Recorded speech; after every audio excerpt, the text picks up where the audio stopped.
want to welcome everybody back to the Zarlengo Foundation Unlocking Learning Disabilities Podcast. We're joined again with Terry Nolan from Learning Ally.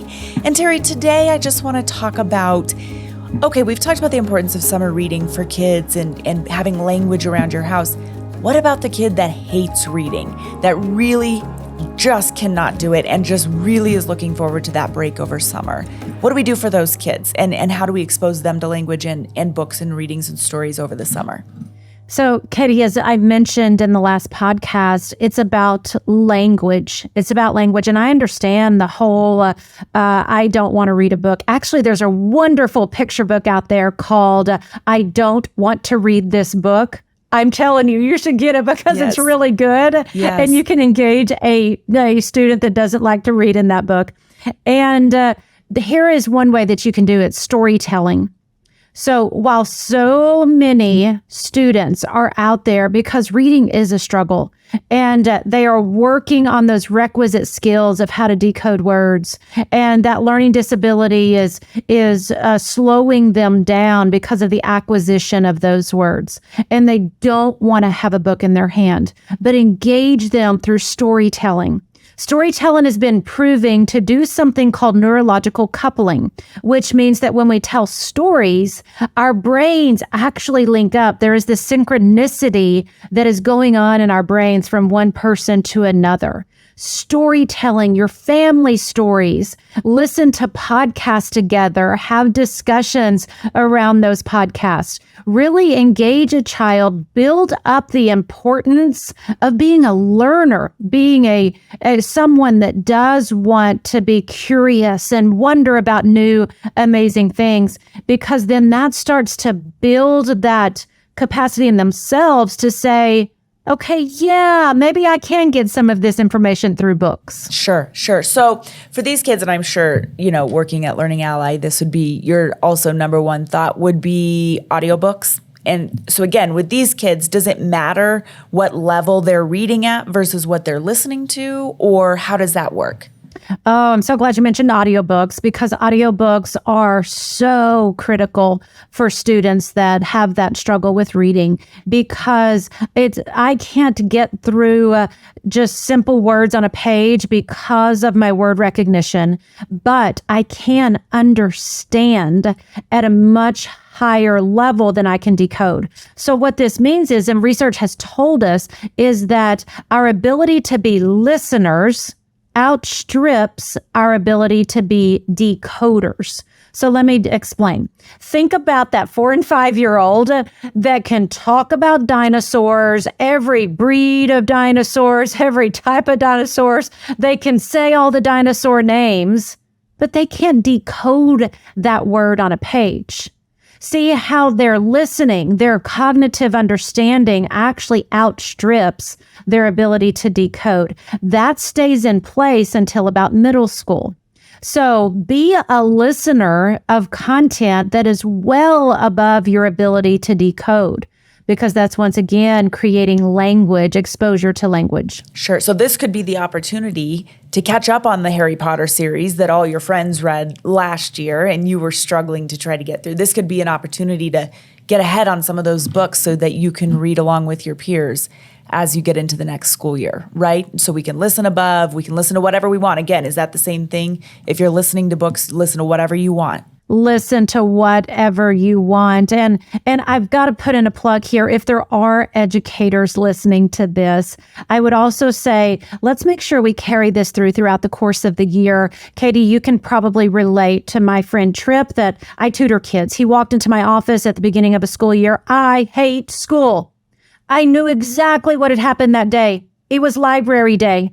And so while his 4th grade friends went over and grabbed all these books off the shelf, he got taken over to the baby book section. And so think about what you're doing for the social emotional development of that child when we know full well, give them the audiobook for what their friends are reading because they can understand it. Yeah. Okay. And so here again, this could be a family thing. You're in the car, you're doing a road trip, or you're driving to and from soccer or baseball or whatever. You could put the audiobook on in the car, and then, you can have that going as a family and then discuss the story, later on. Correct? It's a good family activity.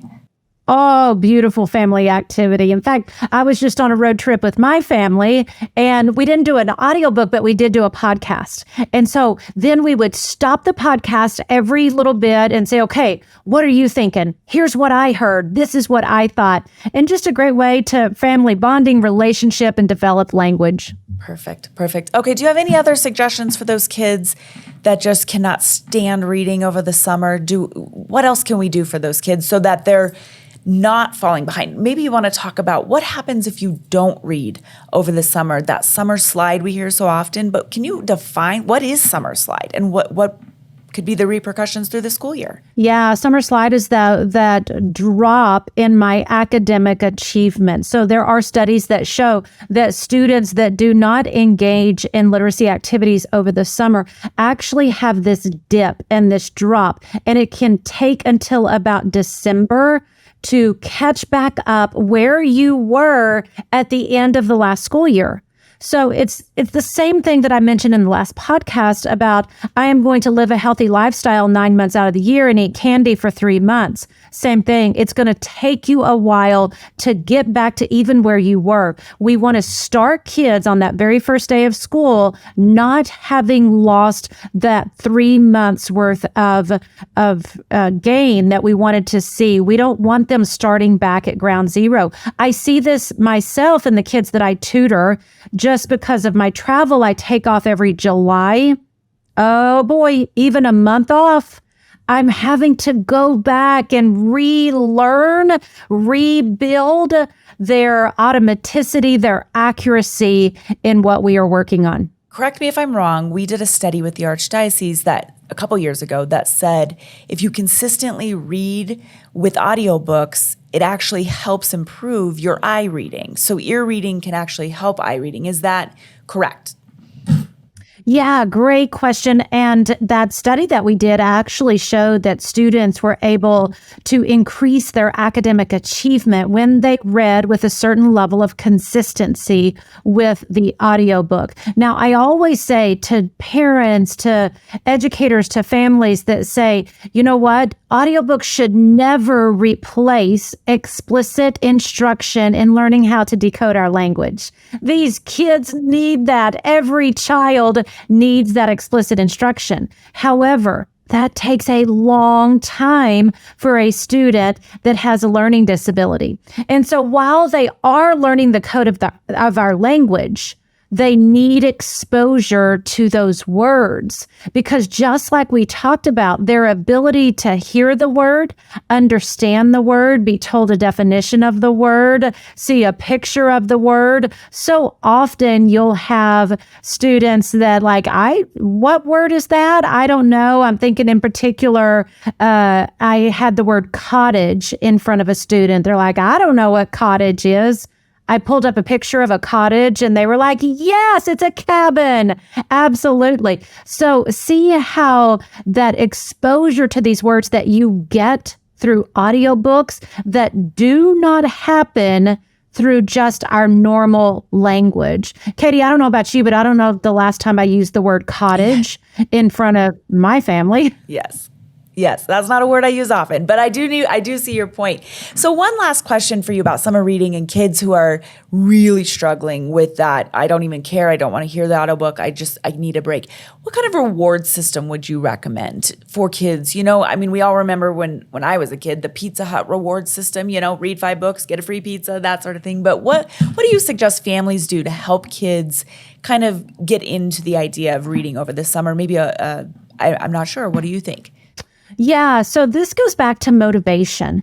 And we have to understand that motivation is different for everyone. So I might be motivated by that pizza. I might be motivated by some extrinsic factor. And so we've got to understand what motivates each child. And you may have a family where you've got multiple kids that are in this situation. Figure out what works for them.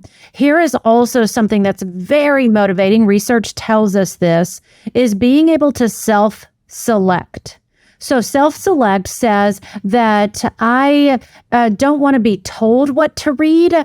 but let me pick what to read.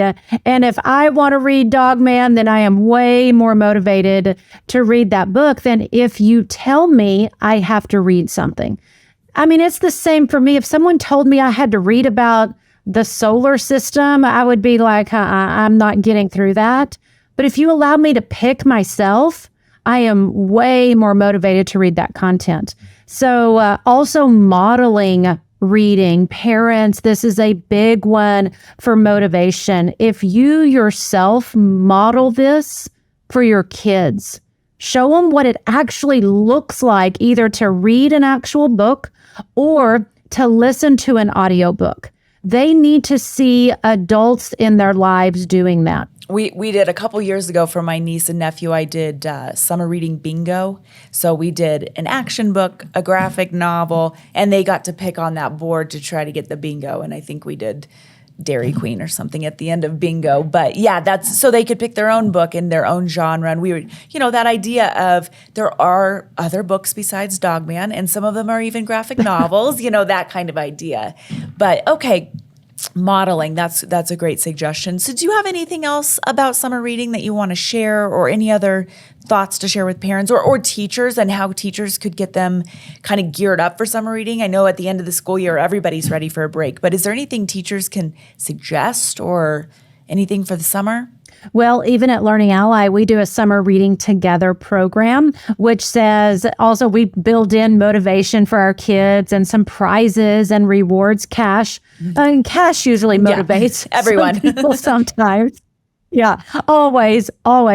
And so we do that for our families, for our kids, for our schools. But you can also, just encourage and be intentional in this work.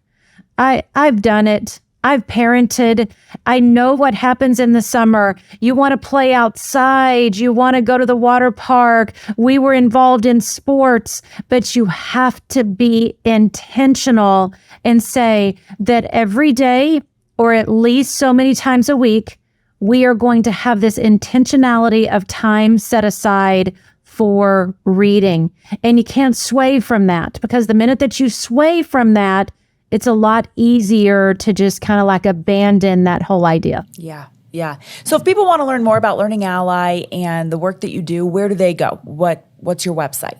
Our website is Learning Ally, ALLY, learningally.org. And from there, you can go find about our school access to our audiobook solution, as well as our family access. And we do all kinds of things like our Spotlight on Dyslexia event coming up in June, where we bring premier thought leaders around the world to bring the latest research and insights. Awesome. Well, thank you. And Terry, thank you for being with us for the podcast and talking about summer reading and all your insights. We really appreciate it. Thanks so much. And parents, remember, it may be hard right now, but one day your child will change the world.